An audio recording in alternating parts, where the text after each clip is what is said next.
Next question. Yeah, come on up. Hello. My question is not about code, it is not about ordinance, it's about character and integrity. For me, elected officials, you're applying for a job opening. You work for us, and for me, you need to have great character, integrity, be fair, all sorts of things. And what I've been seeing online lately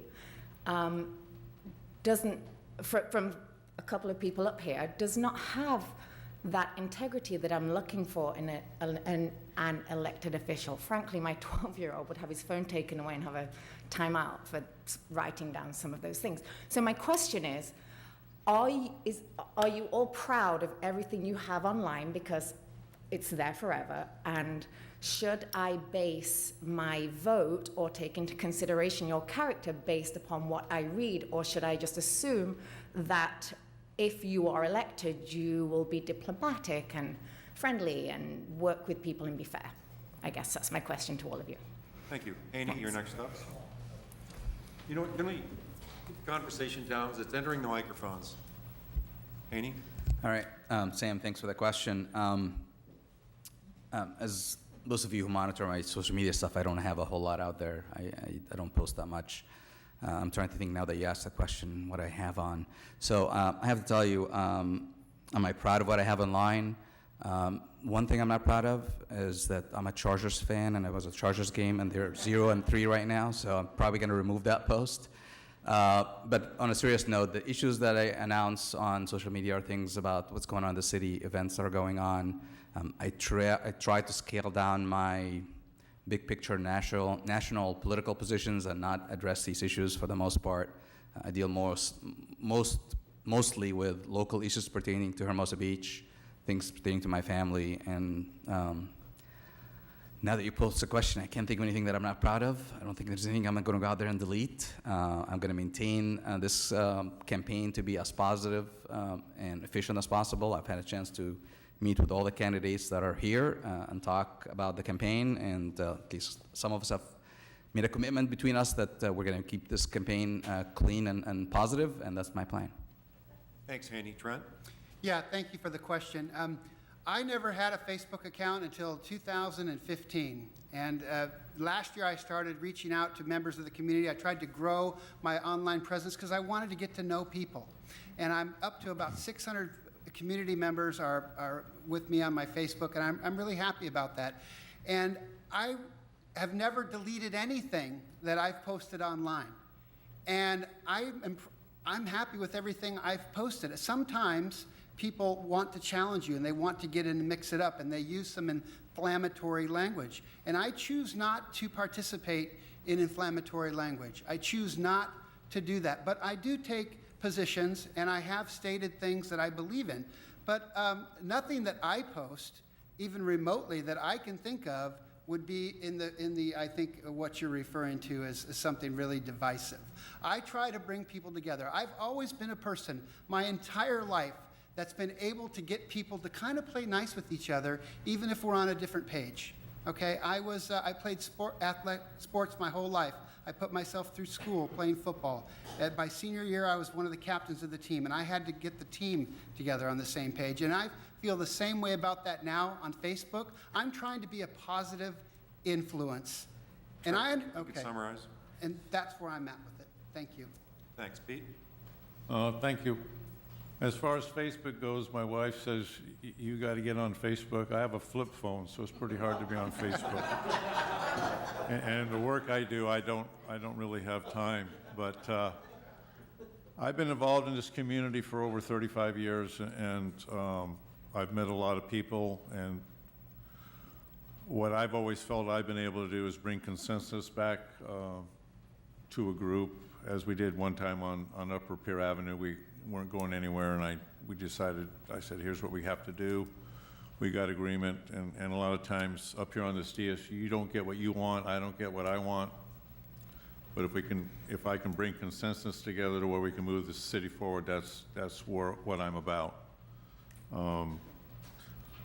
There's a lot of things that go on in the community that I think people get on those accounts and just try to stir the pot and see what kind of really trouble they can create, and I'm not for that. I'm about Hermosa Beach. I've always said, and a lot of people say, you're the heart of Hermosa, and I feel that, and I wear that badge with honor. And this has been my home. I've grown up here in the South Bay. You can summarize. And I think we all need to be able to sit down and get along, and especially up here in the dais, and create some atmosphere that you will want to come down and participate in these meetings. And I feel that's one thing I have a strong point in to do, is to try to get cohesiveness with the council to move this city forward. We have a lot of things to do, Pete, you and we're can not going to get it by not coming together. Thank you. Thanks, Pete. Stacy? Thank you. Thanks, Sam, for the question. Would you be proud of what I have online? And I would say yes. And most of the things that I would post on social media are either to inform or educate our residents on upcoming current events or issues, or to answer or clarify resident concerns. Peripherally, anything else I post on social media is likely advocating for the health of my youngest child. So that's basically the parameters of my social media time. Should you base your vote on what I post online? Well, sure. I'm completely fine for someone to decide if they'll vote for me or not based on what I post on social media. You know, we should be civil as a community, and I think there are a few outliers in our community, and that's okay. They're entitled to their opinion, and I may not choose to advocate in that way. But I would say that the majority of our residents are really incredible people and very civil. And thank you for your question. Thanks, Stacy. Matt?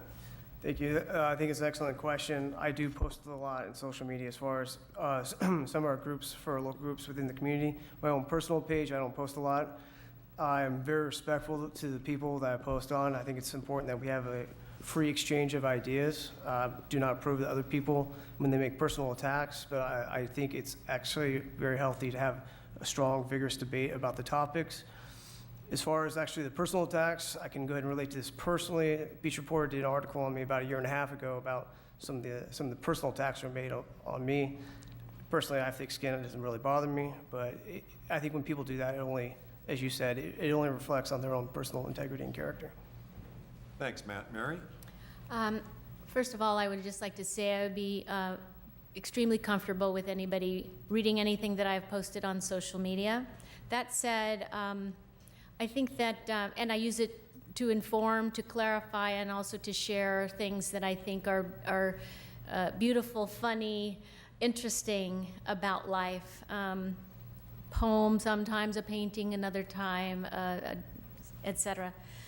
What I would like to say, though, in answer to your question, is that I'm deeply troubled about what I see sometimes happening online. I serve on the school board, and we have a growing problem and challenge, especially with social media bullying.